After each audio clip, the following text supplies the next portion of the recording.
20টা বছর যখন শেষ হয়ে গেল, 20 বছর পরে আমার গরিব নওয়াজকে নিয়ে হজের মধ্যে গেলেন। হযরত ওসমান হারুনি রাদিয়াল্লাহু তাআলা আনহু আল্লাহর ঘর আমার গরিব নওয়াজকে নিয়ে আল্লাহর ঘর তওয়াফ করলেন। আল্লাহর ঘর তওয়াফ করে মিজাবে রহমতের মধ্যে আসলেন। মিজাবে রহমতের মধ্যে এসে আমার গরিব নওয়াজের হাতকে এইভাবে ধরলেন, ধরে আল্লাহর কাছে দোয়া করতেছেন। হাই হাই, আল্লাহু আকবার, একটু জোরে বলেন না আল্লাহু আকবার।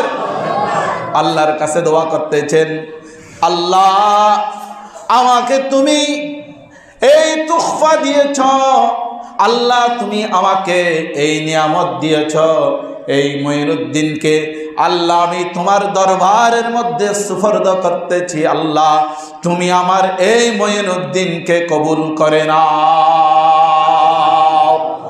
সাথে সাথে আল্লাহর গায়েব থেকে আওয়াজ আসলো, মঈনুদ্দিন হচ্ছে আমি আল্লাহর বন্ধু।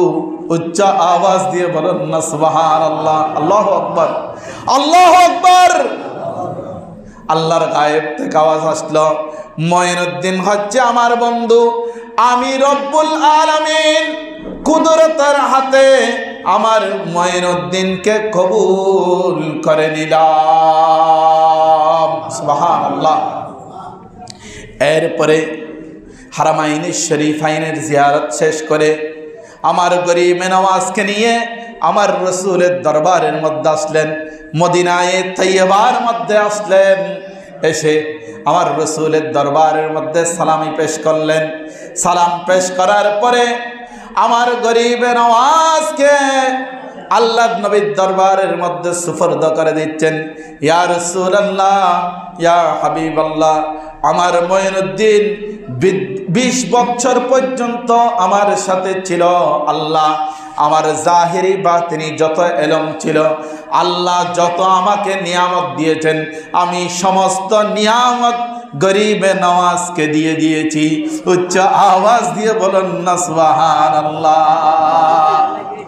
ইয়া রাসূলুল্লাহ, ইয়া হাবিবাল্লাহ, আপনার কদমের মধ্যে আমি আরজি দিচ্ছি, আমার এই মঈনুদ্দিনকে আল্লাহ তুমি কবুল, ইয়া রাসূলুল্লাহ এই মঈনুদ্দিনকে আপনি কবুল করে নেন, আপনি এই মঈনুদ্দিনকে কবুল করে নেন।